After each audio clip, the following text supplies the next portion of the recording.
Hello and welcome to another episode of the Sylvester Stallone Podcast Network show. I am your host, Ryan, and with me, as always, and it shall always be this way, Mr. Craig and Mr. Doug. I'll just say, first and foremost, guys, I truly miss you. I can't believe it's already been like 4 months or whatever since we covered, what was it again? Armor.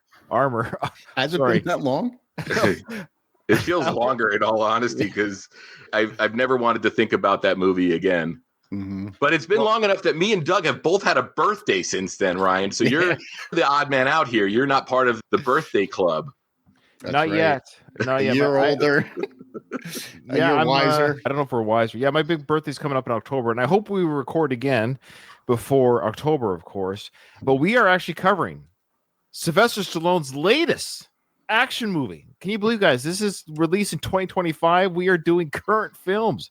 This is a 2025 film. This is amazing, and we're in 2025 because Armor was 24, I believe. If you say so. I mean, he's still putting out bangers, right?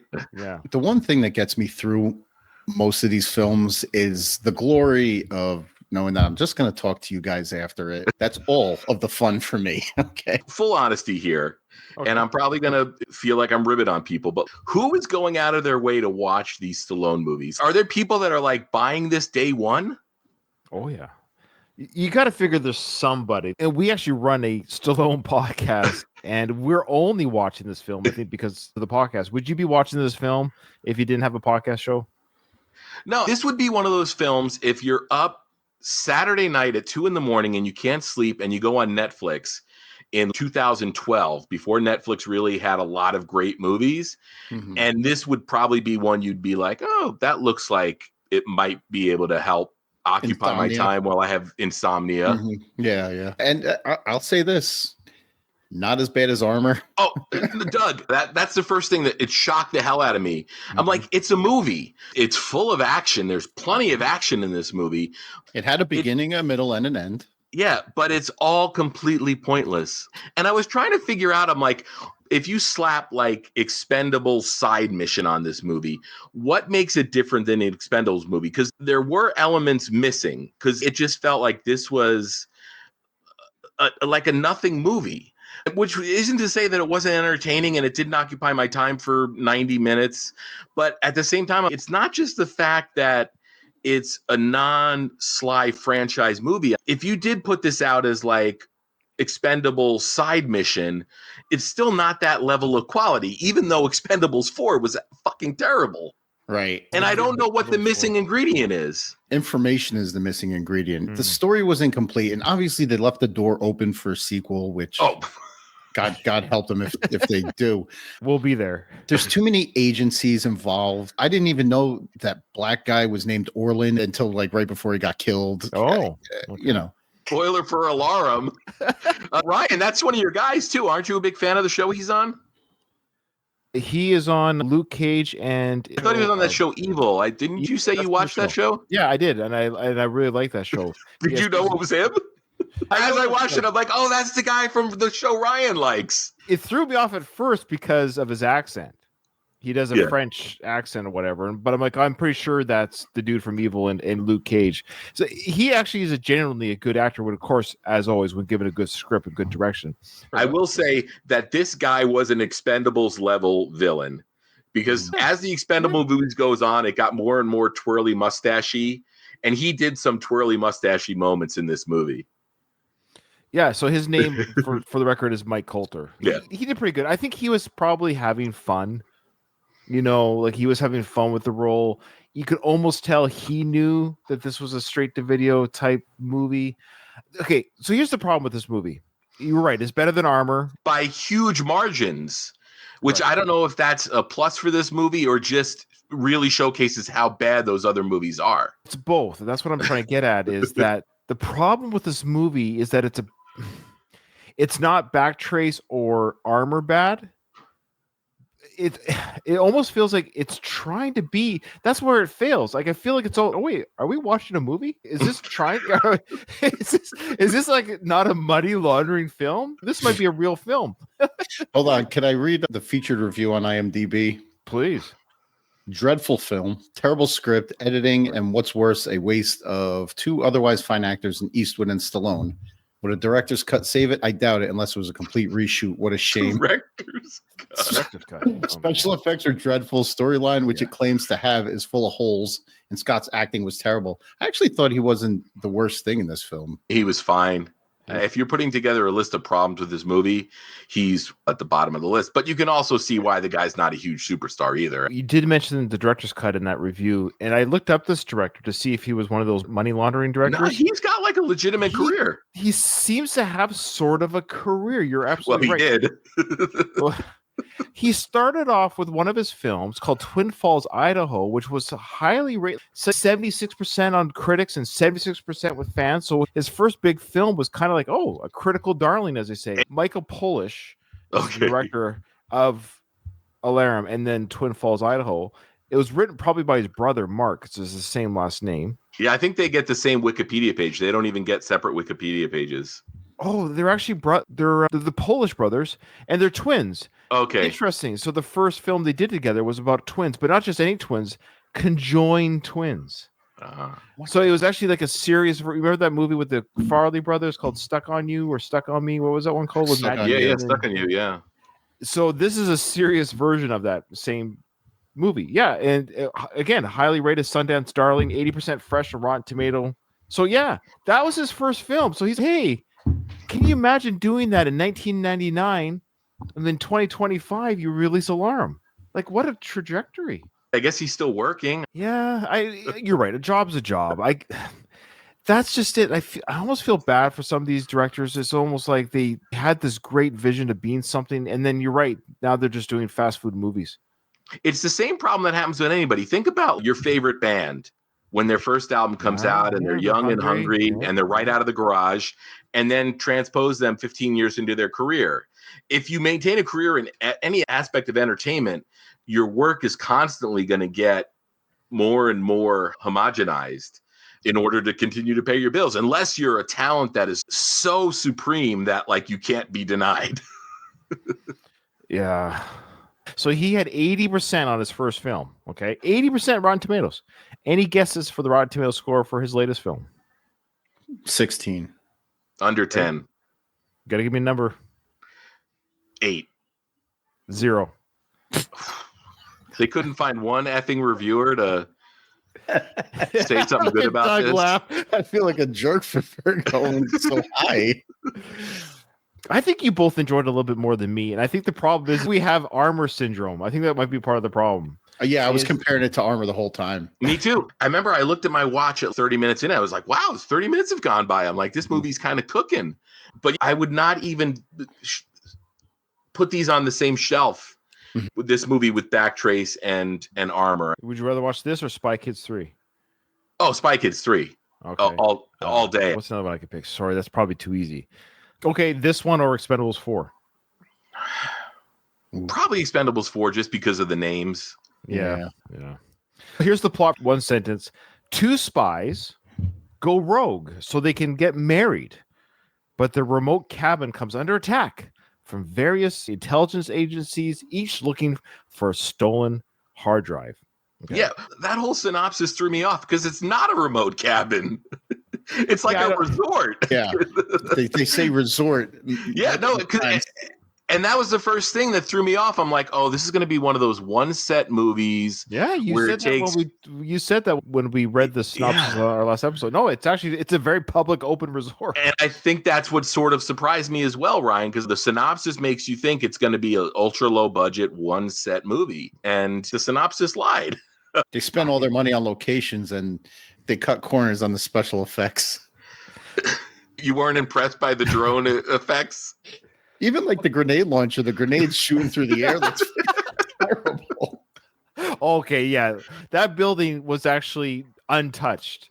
It was all CGI cartoons over top of that building. CGI fire everywhere. Oh, CGI. yeah. Even the blood, every blood hit looked exactly the same.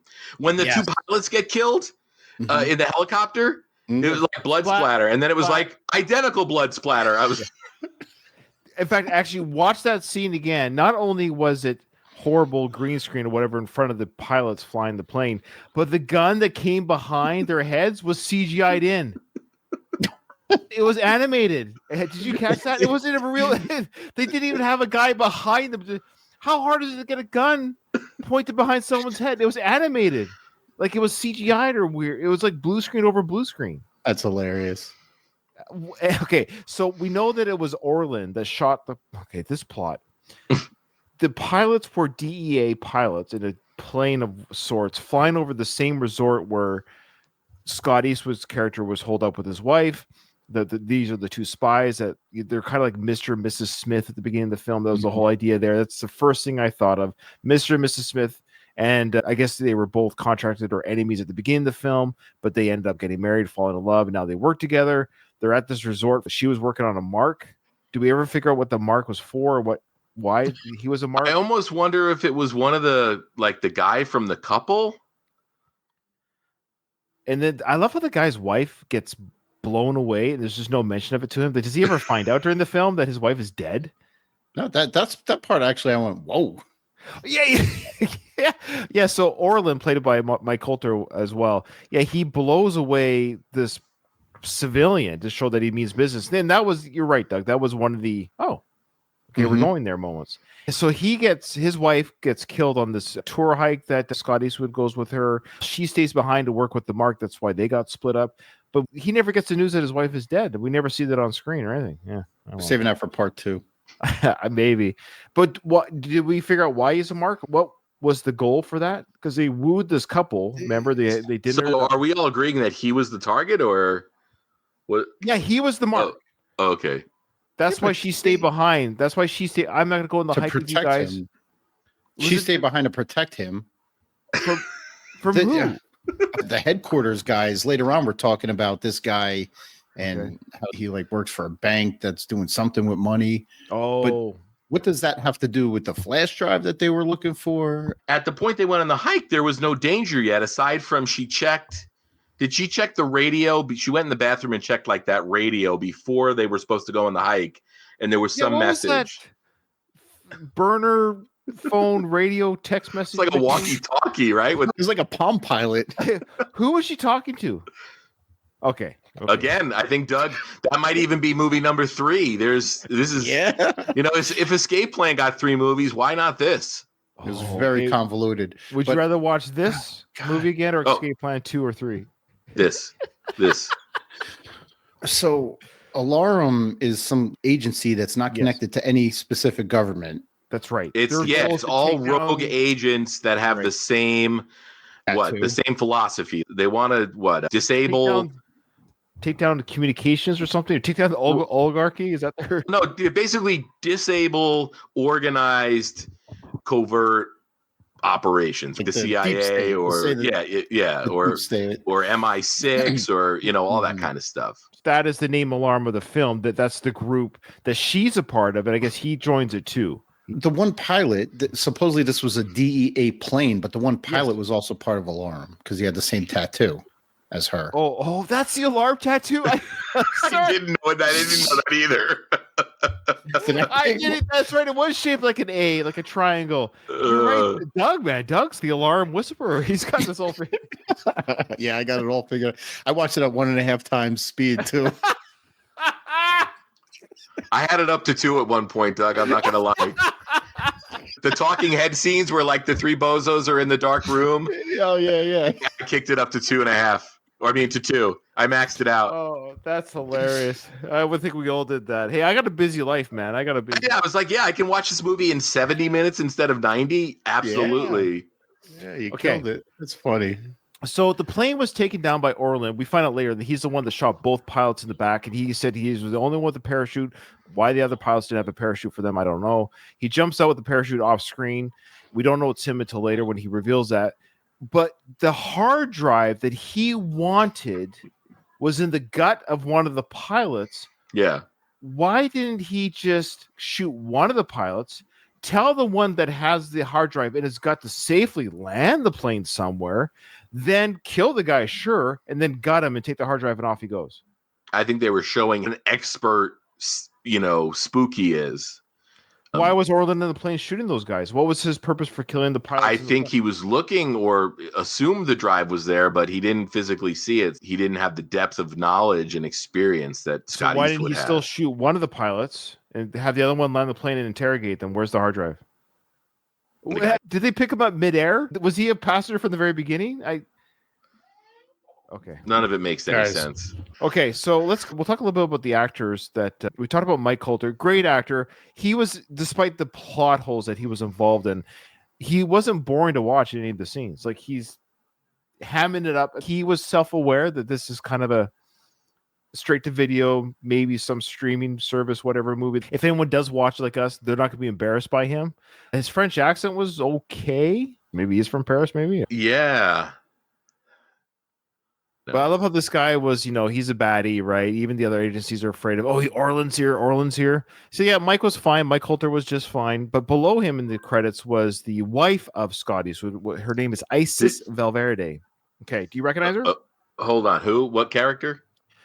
I think it was, that's the wife. My apologies. Yeah. That's the wife of the killer. It was Jenna. Willa Fitzgerald. Yeah, Willa Fitzgerald, which you probably know her from Reacher, right? She was in season 1 of Reacher. It's been a spell since I've seen season 1. I have yet to see season 3, but it's next in our queue. Anyways, she was great in Reacher. I thought she was just fine. Very serviceable actress in a great TV show. But I admit I didn't recognize her from, like, when I was watching. It's like, where's she from? It's one of those. I've seen her. Where's she from? It's funny. I recognized her on Reacher when we watched Reacher for a show I used to watch called Royal Pains, which was a show here in the States on USA. It was about like a concierge doctor. So we were watching Reacher. When she showed up, I'm like, I fucking know that. And anytime you're watching a show and or a movie and somebody pops up and you know them, it's going to take away your enjoyment of the movie until you figure out who it is.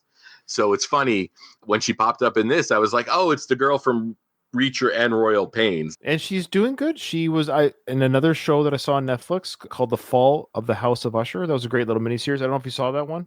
No, I did not. I love those ones. It's actually the guy that does them is pretty good. It's Mike something. Yeah, Flanagan. Mike Flanagan. Yeah, I like his stuff. I admit didn't he do Dr. Sleep too? Yeah, like he's good at the horror type things. I think he's working on a new version of something. I think he's doing Exorcist. I think he's doing the new Exorcist. Yeah, I think after the last Exorcist that came out and nobody cared about, so they're like, oh, let's do it again. We'll reboot the reboot. Hey, he did Gerald's Game on Netflix. That was fun. He did Dr. Sleep for TV. He's doing I guess is he involved with the Dark Tower too? I'm just looking at his Wikipedia. Yeah. I don't see it in the upcoming stuff. I'm excited for that. Great show. Okay, so somebody's remaking Carrie too. Yeah, Carrie's been done as a TV show as well. An actor that's in it. Who was it that just got hired for that? Yeah. Anyways, so she's great. She was fine.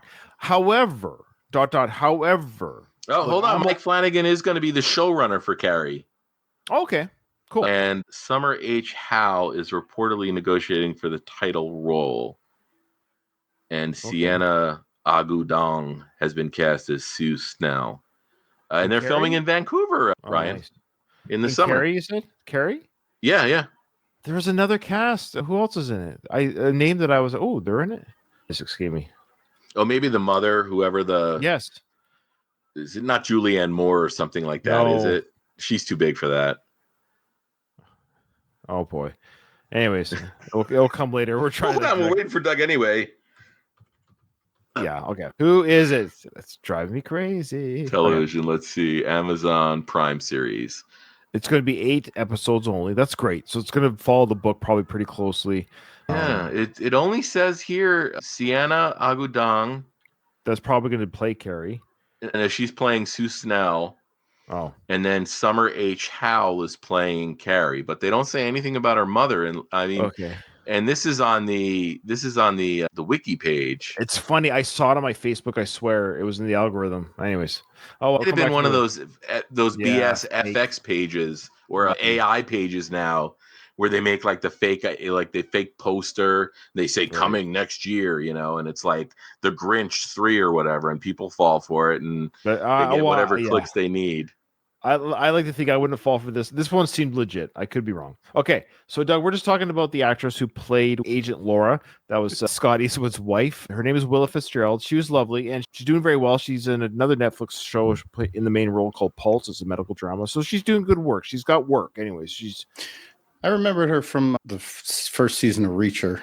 Your IMDb review you read, you mentioned, or the IMDb review mentioned the script. Mm-hmm. And she is responsible for one of the most atrocious lines in the entire movie, where she's captured at the end, and the one French guy is shit talking her, and she's like, "I'm one of the most dangerous people in the world." Oh, yeah. The delivery was terrible. The line was terrible. Yeah. And also, I'm all for smaller women, kicking ass in movies and stuff, but like. She stretched the level of credibility for me here, because it just didn't seem like she had put in all of the work needed to, like Jessica Biel, you see her kick somebody's ass in a movie, Blade Trinity, you see Jessica Biel kicking ass, you're like, Charlize Theron and Mad Max. Yeah, absolutely. Yeah. But for her, I mean, it is not her fault. I'm sure they didn't have a budget to like really pay for great stunt coordinators and fight choreographers and to give her 6 weeks or whatever to get ready. But it was just so funny when she said that line. I was like, I don't know about that. Yeah. It wasn't a great delivery. I agree, totally agree. That was one of my biggest talking points from this film was I'm all for females kicking ass too. Let's just get started with Sigourney Weaver and Aliens. Of course, I have no issues when it makes sense, whatever it is. No issues with women kicking ass. However, I totally agree. I was like, I don't see this with her. She's 90 pounds, maybe 95, and the fight choreography was But the other thing, Ryan, is she's supposed to have a history too, as like an assassin or whatever. Right. And granted, she's 30 something years old, but she looks younger. So I also wasn't buying the fact that she's got this decades long career as an assassin to build a reputation. Do you ever watch, you've probably seen it, where Steven Seagal is showing like the real life footage of him fighting when he's fighting whatever, in a stage show or whatever, and they come running up to him and he flips them with his hand, flip. You see those? Yeah.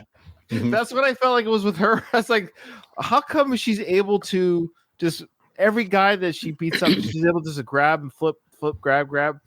And speaking of which, that's actually one of the other big flaws in this film. Huge flaw, besides the CGI blood, the CGI fire, the CGI explosions, CGI drones, is they didn't even try to make it. The good guys couldn't get hit by bullets. They would just stand. There was that whole thing where when the drone was dropping all that shit. Okay. Don't even start with the drone. I'm just talking about the firefight that Scott Eastwood had with the hole in the wall. He's He's just like shooting bad guys. Oh yeah, even the first firefight when he disarms the guy, it's the whole group of people, right? Mm-hmm. That took me out of the movie. The hole in the wall was the most egregious one because after he runs out of ammo, he just exits the hole. He walks to the guy. He just walks up to the punches him. That was so bad. When I play shooter games or video games, I sometimes use cheats because I just don't have time to grind. I just want to play and turn off my brain. So I'll use invincible codes. I felt Scott Eastwood's character, somebody put the invincible code on him. He was just able to walk around unfazed by explosions, gunfire. Bad when he walked out of that hole. He just walked up to the first guy. They're all having machine guns. They're firing on him. You were talking about all the CGI, but overall, this movie, it did not look like a good movie. Budgets are going to be at play here. You can shoot films on digital and have it look fine. You're doing a Michael Mann podcast right now. His last 4 or 5 films have been shot on digital.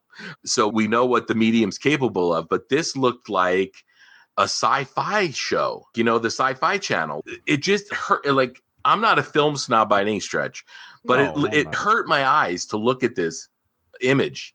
It with just like the digital sheen, whatever weird color grading they did to make it look, it just didn't look good. I don't know how filmmakers like this dude Polish or whatever his name is. I don't know how he looks at that and signs off on it and says, "Yeah, this looks great." There's kids making stuff in their bedroom for YouTube that looks better than this. Of course. It just goes to show you that special effects. There's a lot of people say, "Oh, CGI special effects is such a da da da da," but if it's That's how done you use well, them. then it's Yeah. done well.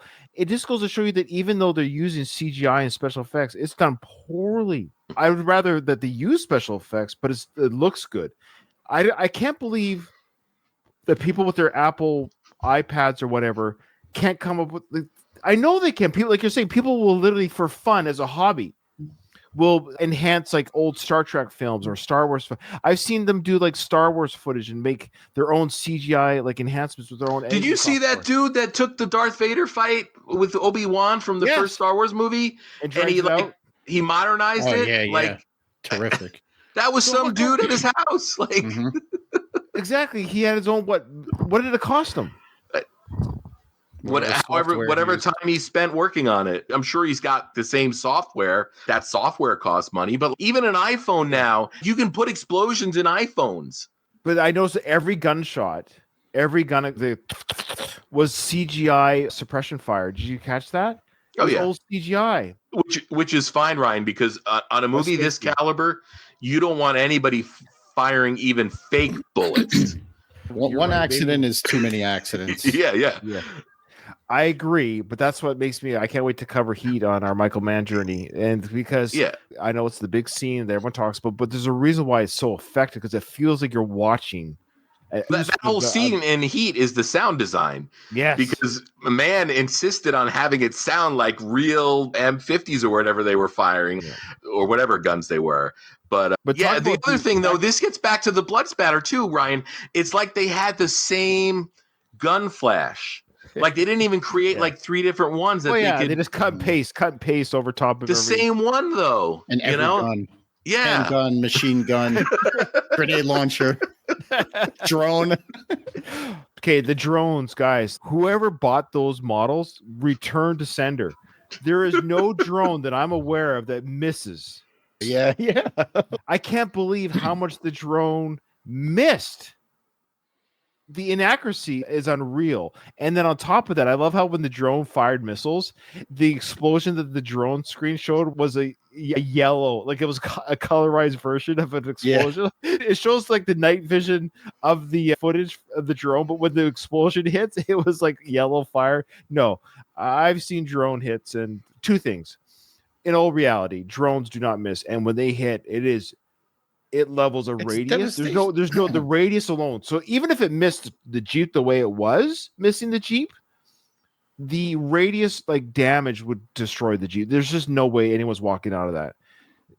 The main boss man, when he ordered the drone strike, he said something like laying waste to the whole place. I was under the impression that they would drop fucking bombs. They made it sound like it's going to be Apocalypse Now napalming. Yeah, exactly. And they come out with these machine guns that do drones fire machine guns or don't they do? Yeah. Oh, okay. Do they fire them like that, like vertically down, or would it be like drone to drone combat? I was like a dogfight. I was expecting napalm because he even said hit them with everything and whatever it costs. Yeah. We don't want the credit for and then they sent out 2 drones that have terrible aim. Yeah. Anyways, but. I just want to make one more comment about the fight scenes. Way back to the fight scenes, they hide the shitty hand-to-hand combat training with that shaky cam that they do. I guess that's the way they film fight scenes now. It really bugged me in that one Jason Statham movie that we watched, the one that was written by Stallone. Okay, yeah, Homefront, yeah. Because him and Frank Grillo, who are accomplished fighters, they covered up their fight with that shaky cam shit. But you do that to cover up people that can't fight, which was very evident in this movie. Pretty much everybody. Again, it goes to show you the difference between the John Wick franchise and Keanu Reeves, who I think is an adorable, wonderful human, is a horrible actor. I think he's a great guy. I got nothing bad to say about him, other than the fact that I don't think he's a very good actor. I've seen him in a lot of movies. He's just not good at acting, but he's such a nice guy that that's his pass. You know what I mean? Yeah. He trained his ass off for those John Wick films. And that's the difference is what you see on film is months of training. I don't think anyone in this film trained. Yeah. The John Wick movies, the dude that directed that was a stunt coordinator who was directing his first film. So if you can't get the stunts right, then fair enough. Oh yeah. I unironically, like, I do enjoy the John Wick films, and it made me even want to read a little bit more, again, because of his work ethic alone in those films. Yeah, but you know what my problem with the John Wick movies are? Sure. It created this problem where Keanu Reeves could not look different in any movie he made while those were being made. He had to have long hair and a beard. Oh, because he wasn't going to grow a long hair and a beard again to make John Wick movies. So they're like, oh, if you're going to hire Keanu Reeves for a movie, he's going to have a long hair and a beard. He's going to look like John Wick. Yeah, it's just John Wick. There's no more Keanu Reeves credit. It's John Wick. Yeah. Stars in whatever that creepy stalker movie he was in or whatever. Oh, yeah. But that is the same problem was like with Bruce Willis when they made whatever the last two Die Hard movies. I'm like, put a toupee on, man. Come on. John McClane is supposed to be like a middle-aged balding guy. And that was the problem with those. It was like, oh, it's just Bruce Willis. That's the problem with the last Rambo film. I guarantee you, had they gave Rambo this proper long hair with a bandana, the IMDb rating would have gone up 2 to 3 points. Because one of the biggest complaints was, are we just watching a Stallone Home Alone action film? But you make him look like Rambo, then he's Rambo. That's half the film. It's look like the character. It's like having a Batman movie, but the guy never wears the suit. Yeah, they did it in 4. He looked silly with long hair as an old man, but nobody yelled at Sly to have a haircut in part 4. You know what? Hot take here. I think I would rather watch Alarum again than watch Last Blood. Oh, wow. Ooh. Wow, you're really stated a lot of films you'd rather watch. Okay, so let's get to Scott Eastwood. Scott Eastwood, top billed over Sly on this film. Boy, first off, there were a couple scenes and angles where it looked like a CGI de-aged Clint. Am I the only one here? You can tell he's his dad's son. Absolutely. Like, right here, in this part of his eyes and the wrinkles and the squint, there was a couple scenes where I was like, that's a young Clint. Now, the older he gets, the more he resembles Clint. And he's not even that old. He's 39 right now. Mm-hmm. So kind of long in the tooth to really get a burgeoning career, because by the time his dad was that age, he'd already done who knows how many westerns. You don't have to pussyfoot around it. The only reason anybody's talking about Scott Eastwood is because his dad's Clint Eastwood. Okay. He's got the looks. He's a good-looking kid, or a kid to me, but he's a good-looking guy. He's been in a decent amount of films. He's got films coming up. I guess what I would like to see, if he hasn't done it already, I would like to see him do a Western. Like, why not? Ryan, you're not going to see a big-budget Western for a long time, especially after Kevin Costner sunk all his own money into Horizon and it was ignored. I'm so sad about that. I haven't even seen the films because I almost don't want to start the journey that won't end, because I think he meant to make 4 chapters and I think 2 of them were done, but parts 3 and 4 will never be done. So do I start watching the canceled TV series? Maybe it has to be a TV show, because TV Westerns are big right now. Still. The biggest thing with Scott Eastwood here was he looked really a lot like his dad. It threw me off a couple times. Good looking guy. But you know how Mike Holter took the role and had fun with it? You could tell he just had fun with it. Scott Eastwood, I think, was trying to have fun with it too, and I think he was trying to not dial it. Like, you could tell. I guess that's the problem. You could tell that he was not trying to dial in the performance. Thus, he performed. Thus, I don't think he's a very good actor. Does that make sense? What I'm saying? Yeah. Uh-huh. Okay. All right. But maybe I have to see him in more stuff. Have you seen him in anything? Are you familiar with his filmography, or roll off some movies he's been in? The only thing I've seen him in was this fucking foofy romance movie about him being a bull rider. My wife likes the movie. She made me watch it. It was whatever. He might be more suited for stuff like that than action. He was in Wrath of Man with him, which I have yet to see. He was in Pacific Rim Uprising. I'm trying to think of the big name movies. He was in The Fate of the Furious, Suicide Squad.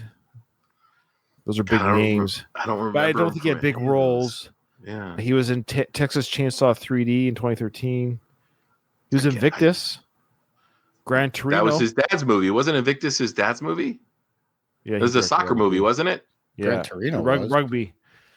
Yeah. He was in Flags of Our Fathers. Yeah, that's another Clint movie. Yeah. Nepo baby. Yeah, no, I mean, And yeah, so he's got 3 stuff coming out. But where's 3 the other Bull films. Rider movie? What's it the called? Bull Rider movie? The title has to give away what. I'm trying.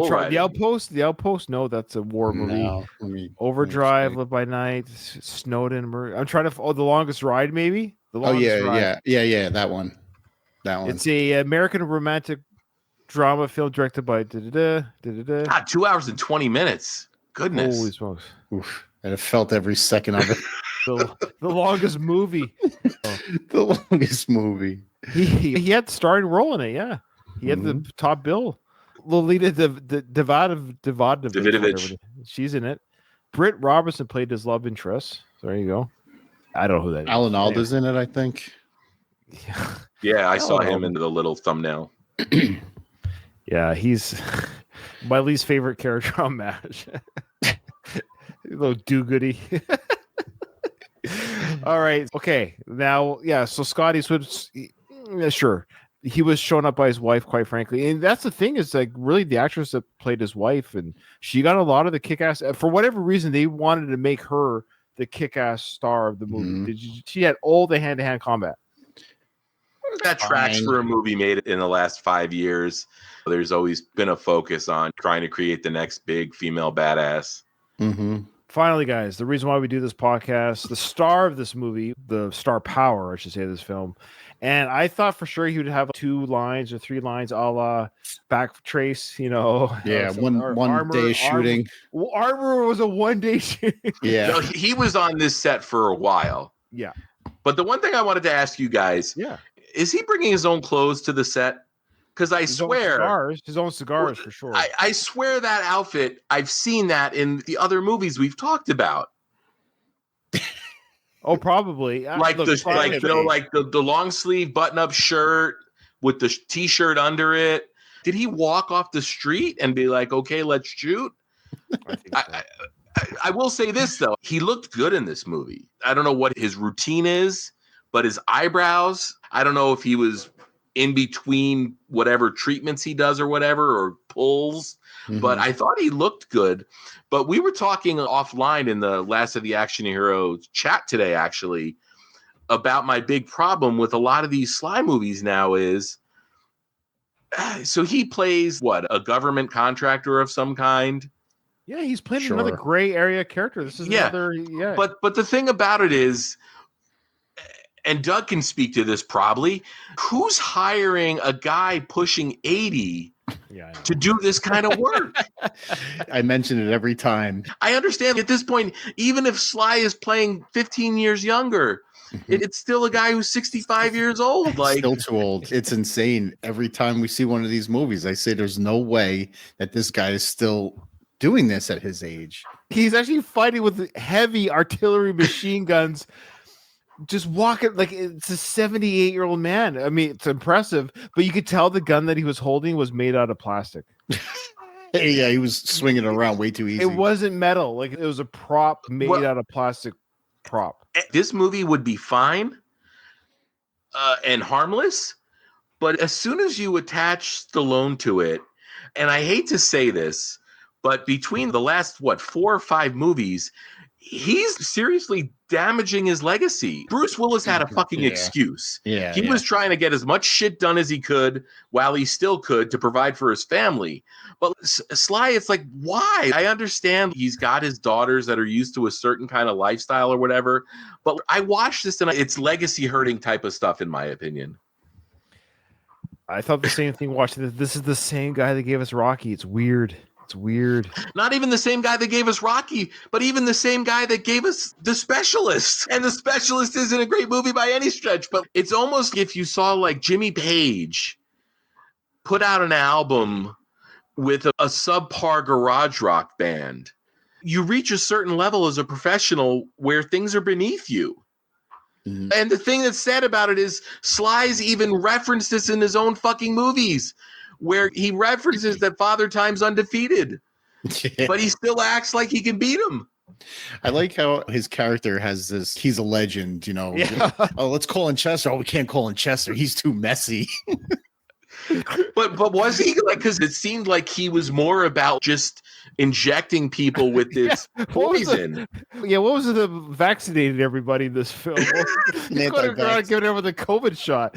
I mean, that was the only thing that kind of spoke to his age. He knows he can't go hand to hand with people anymore, so he's gonna have to be sneaky. But it's weird. He's sticking needles in his jacket pocket. He just pulls out I'm gonna stab you.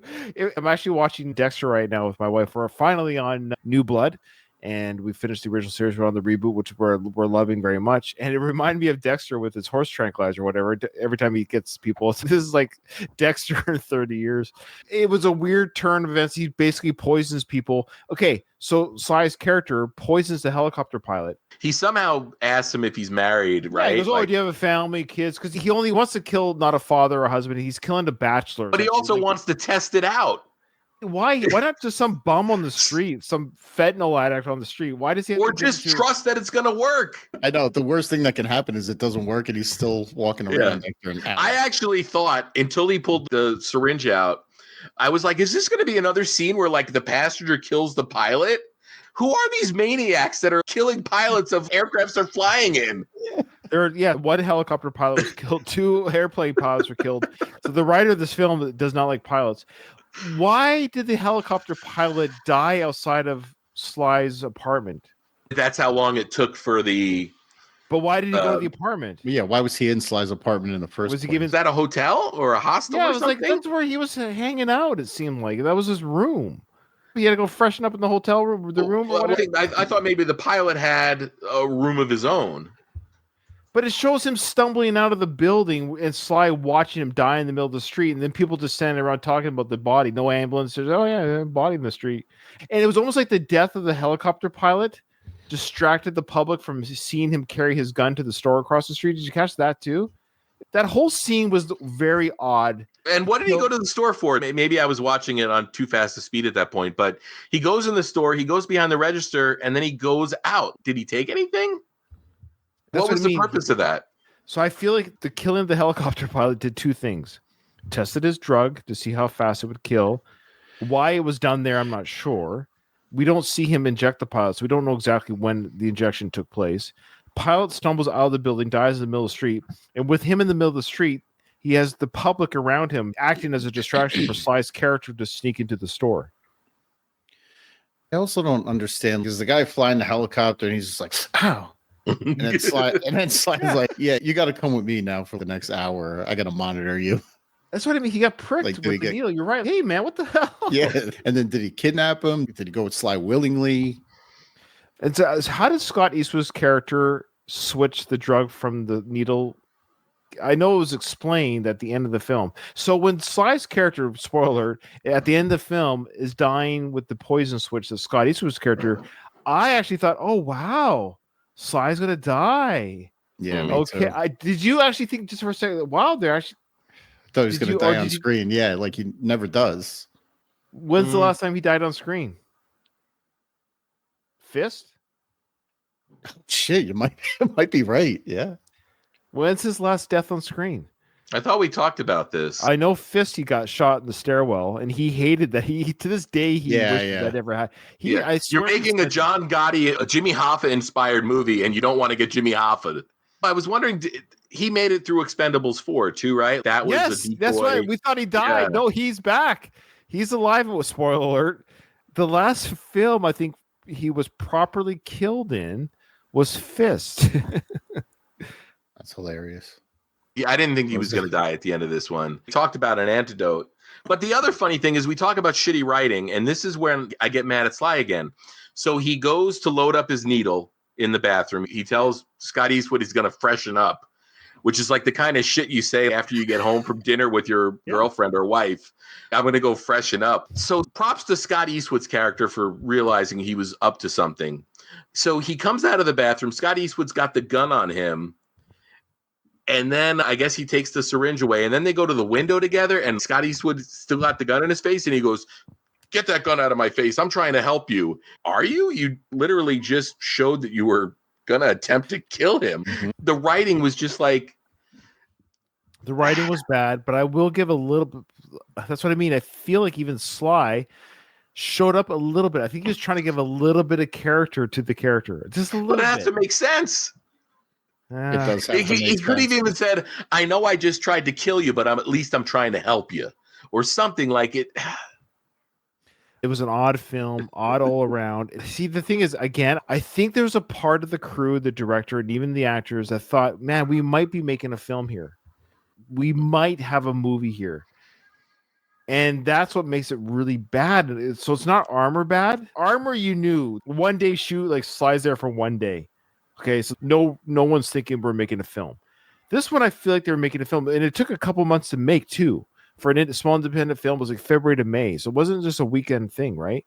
So they were trying to make a film here, which is, in a weird way, what makes it even kind of sadder that it's just not a very good film. Just the simple fact that they left the ending open for a sequel, they thought they had something.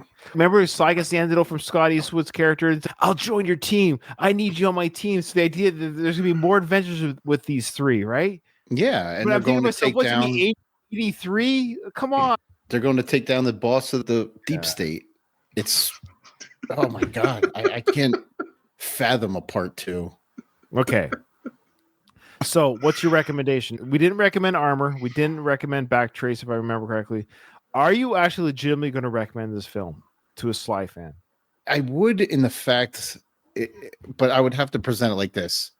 You have to see this piece of shit. You know, it's not like this is great art done by Sly. This is bottom of the barrel. He's not the worst part of a terrible movie. He's a saving grace, if anything. The worst part of the film was the special effects, the poorly aimed drones, and Willa Fitzgerald's character just being like the female John Wick, and there's no reason why she should be that badass. 2 of her would have taken on an army. That's how good she was. She was. This was a $5.99 rental, so I cannot recommend you spending $6 on this. Go get a burrito at Taco Bell is going to be a better use of your $6.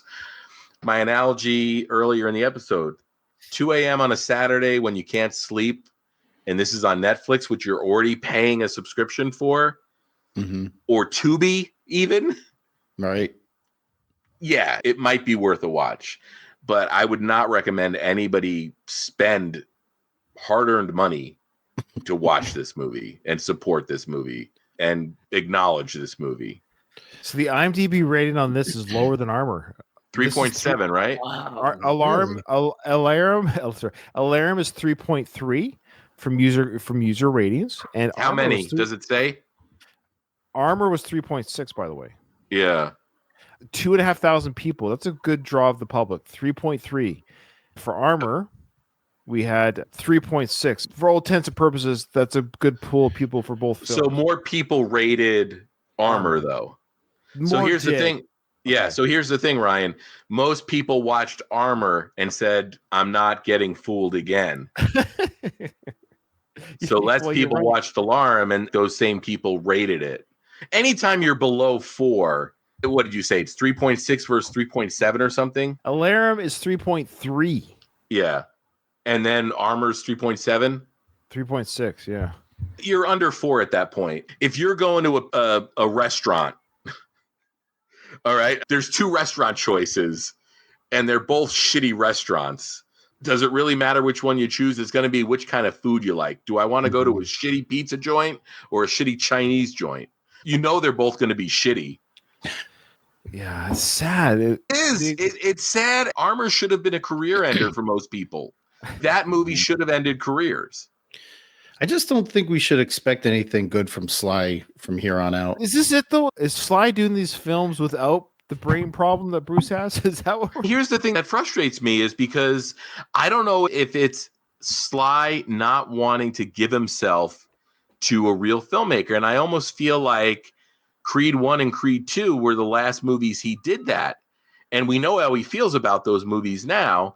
But if you watch Creed, he really trusted Ryan Coogler to make his movie. He collaborated with Coogler, of course, but he let Coogler make his film. And I almost wonder if it's a point now where he doesn't want to give any of that control anymore. or he just doesn't have the energy to give that control anymore, or doesn't want to be bothered by a director that's actually going to hold him accountable. I would not recommend this film. I would only recommend this film to people like us saying yes for a Stallone completist, just so you can have an opinion about this film. By all means, watch it. But it's a sad ending, not end to his legacy. He apparently has 6 films in production, including The Tulsa King for number 7. So we do know The Tulsa King is coming out. I think it was renewed for seasons 3 and 4, by the way. And that's a great show, highly rated. And it's a good show. The same Sly that recognizes a good project, and he does Instagram videos and posts of him writing Tulsa King. I don't know if you've seen that, because he's excited by it. Look at me, I'm writing my character notes for Tulsa King. But why does that same person who recognizes, oh, I've got something good here with Tulsa King, is it just for the paycheck? Is that all it is? I mean, is this him buying the mansion like Michael Caine did for That's the only argument you can make. But how much money are they really giving him? He's got $500 million. I don't know. That's what I mean. How much are they paying? I mean, I don't know what the budget on this film is, but they can't be giving him a lot of money. This is shit that like his agent shouldn't even approach him with. Yeah. You should trust your agent enough to be like, when you bring me a script or an offer, it should be legitimate. The whole thing is baffling to me. How does an agent see this and think it's good for his client? I'm not sure. He can't. I'm not sure. Yeah. Apparently, there is a film coming out called I Am Rocky, or I Was Rocky. You hear about this? No. Oh, is this like a docudrama? Yeah. About the making of Rocky? Yes. Is he narrating it, or? I don't think he's involved. Okay. Yeah. So it's kind of like the musical documentaries that we get with Elton John and Freddie Mercury. I think this is the version of that for Sly, about his making of the script and the film. Please tell me Erwin Winkler's producing it. Please tell me. I was thinking that too. Because it's going to make for some great Instagram rage posts from Sly. Oh, that might push him over the edge. I don't know how much of that story is true. Apparently, he was always the choice for Rocky. According to some of the producers that were in that room, he was never not the choice. It was a matter of working out the paperwork. He was never told no for Rocky. Apparently, he was always going to get the role. If you ever listen to Jimmy Gambino's rant, I think Jimmy's onto something. I don't think it's. I think so too. There's a point where things seem like sour grapes, but then also doesn't mean that there can't be truth to it as well. Where there's smoke, there's fire. I seen this on the internet. I swear it was like a scanned thing or some sort of affidavit from the people in the know. But the other thing is, it doesn't discount what he did. That's why any stretch. It makes it a cool story. It creates the narrative that he's sort of defined his whole career by, but it doesn't discount what he did. It's still an amazing accomplishment. You know, he wrote the script, started in the great film, guerrilla style film. All that's verified. But for some reason, I think that's Sly. I think he can't help himself. I don't know what it is. Like you're saying, he defies his aging, and I think he defines his own origin story. I think he's a storyteller. He's a storyteller, yeah. He's a storyteller. And it's not causing anyone any harm. No, that's what I mean. No one's hurt by this. But one of my favorite films of all time, as you guys know, is Young Guns. And when Charlie Sheen's character is talking to Billy the Kid, played by Emilio Estevez, he goes, you know, you're starting to believe what they're writing about you in the papers. Like, you're starting to believe your own headlines. So they were telling lies or made up or romanticized and fantasized stories about Billy the Kid. And Billy the Kid became the newspaper articles. So he started believing his own headlines. That wasn't who he was. I think Sly, to some degree, has created his own headlines. I think if you were to hook him up to a lie detector test, he'd pass. Absolutely. This is 40 plus years ago at this point, Ryan. 40 plus years removed from being that young, hungry person. Yeah. Sly can't relate to that person anymore. I think this happens to anybody that achieves great, great wealth. Sly cannot remember what it's like to skip a meal, not because you want to, but because you can't fucking afford to.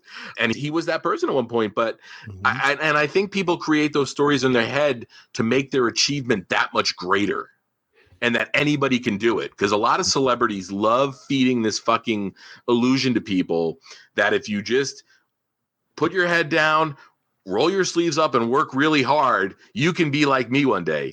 It's not fucking true. It's not. It happens, but it's the exception to the rule. Oh. Like you said, it's a good story, and it gives people hope, and it creates a cool legend. Of the 6 movies that are in pre-production, one does have a date next to it, so that's the one we'll go with next. According to this one, it is a 2025 release. It's in pre-production called The Epiphany. Remember we talked about this one? Let me remind you. It's a Philadelphia detective. Detective. Jesus. A 79-year-old fucking detective. Sorry, I got the first 3 words out. And even if we said it's 15 years, 64-year-old detective. Sorry, he isn't retired. A Philadelphia detective is forced to deal with his unsettled past with the Catholic Church when he investigates a serial killer who is targeting its members who are linked to a local scandal. Give me a break. Got a guy with a 60-year career. He joined when he was 20. You know what's the worst part about this is he's got 7 things in development. None of them are his Arthur Allan Poe movie. Oh, Edgar Allan Poe. Yeah, I'm sorry, Edgar Allan Poe. There's legitimate scripts that Sly has been holding on to for decades. He was also going to make a movie about Biggie and Tupac. Sly had some great stuff on the burner that's just not there anymore. That's AI generated, right? That's on IMDb. I'm counting the fingers to make sure that. How do you see this as Sylvester Stallone and say that's the kind of shit I would do? Ryan, I think our podcast art is better than this. The podcast art you've created, the podcast art I've created. This looks like a shitty book you see on Amazon. Yeah, it does. Like a 99-cent book on Kindle. The director of this film, he directed the paranormal film called Next of Kin. That was one of his. I don't know if you saw that one. The Patrick Swayze film from the... He also directed Liam Hemsworth and Russell Crowe. There you go. In the movie Russell Crowe is... What's Bad. the name? Oh, okay. No, I mean, Russell Crowe you can't take seriously anymore. He's still capable of doing great work, but... Oh, man. Russell Crowe can't be trusted anymore. He's like Nick Cage. He'll do those shitty movies and he'll turn in a great performance in a great movie. But yeah, he can't be trusted anymore. But see, the thing is, you remove that Tulsa King, there's nothing in the pipeline that is for Nicolas Cage. He was doing all those shitty movies and then he did Pig. There's no Pig on Stallone's horizon. No, the Epiphany is. We'll see. Not with that artwork. Like teaser. That's just the teaser artwork. That's just teaser. I can't wait. Doug, ask your 14-year-old to make a movie poster, and I bet you he can make a better poster. Yeah. With how talented kids are today with computers and graphics and things like that. Yeah. So for our audio listeners, it's just a black and white photo of a gun being held by a strong hand. We're led to believe it might be Stallone's, but it's not. It says The Epiphany, starring Sylvester Stallone. Very basic, generic font art. But then you've got 3 different fonts. Who's Stallone's character shooting here? The Catholic Church. Oh, God. Based on the summary, wouldn't you even maybe have a cross wrapped around his wrist on a chain, maybe? Or rosary beads? Rosary. Yeah. Or incorporate a cross somehow? Yeah. It's the low effort shit that bothers me. Because Sly, he wasn't always a low effort guy. No. I can't wait to review it. So again, before we close here, we got The Epiphany. Then we have Hunter still in production, Little America, Samaritan 2, Scavenger Hunt, and Never Too Old to Die. I'm looking forward. Ryan, you're just putting off Avenging Angelo. I know it. You're looking forward to all these in production. Oh no, there's another one here. What is this? Who's doing this on IMDb? Who is making these posters? What is this, guys? Okay, this is the Never Too Old to Die photo. Who's commissioning? Are these fan photos, maybe? Fan posters? What is that? I think I'm having a stroke. It says Never Too Old to Die, but it looks like almost like 007. Yeah, the too old, you can't even. No. And then what's it say under Stallone? Adrian Entertainment. Is that a real company? Oh, give me a break. I think these might be like fan uploaded posters. Okay. Hopefully. Because isn't his film company called Balboa Productions? Yeah, that's not even his company. Who's doing this? Are you allowed to do that? Or is somebody allowed to arbitrarily add pictures to IMDb? Again, nobody cares. Like Sly, like he doesn't care about protecting his IP even. It's mind-boggling to me. All right, guys, this has been an absolutely fun experience. I just love hanging out with you guys talking. I do too, and I feel bad. I feel bad because people might listen to this and say, "Why do you guys bother doing this stuff? You're going to shit on." We're not trying to. I know. Open mind. One of the things about being a fan of anything is not having blind loyalty and calling out the shit when it's shit. And that's the most painful thing about this is because we've constantly, this is what, 3 episodes in a row now, maybe, where we've talked about something that's just fucking atrocious. Agreed. Doug. Maybe Epiphany will be good. Maybe Epiphany will be good. It might be his end of days. At this rate, we're never going to get to Kitty and Studs.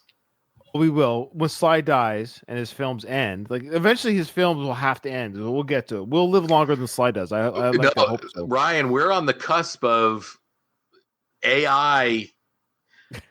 There might be a fucking AI generated Sly that they put in the computer. Oh my god! And you can just virtually skin actors. Yeah, you're right. We'll stand by for that. And I'm sure Sly's daughters are never going to let him die. That's true. Doug, do you have anything to plug before you go? The Frank Stallone podcast is ripping and roaring, man. Love that thing. Yeah, so check out me and Doug. We cover Sly's brother, Frank Stallone. Just Google the Frank Stallone podcast. It is the only Frank Stallone podcast out there, so it should be very easy to find. It's a lot of fun. We basically just review and react to Frank's Instagram videos, and we just try to figure out who is this guy. It's called Frank Stallone. Who is this guy? I almost forgot the title of the show. Still trying to find out. Yeah, we're still trying to find out. Okay. I got to sign off, though, guys. Yeah. I'll talk to you later. All right, take care, Doug. We'll see you soon. You got it.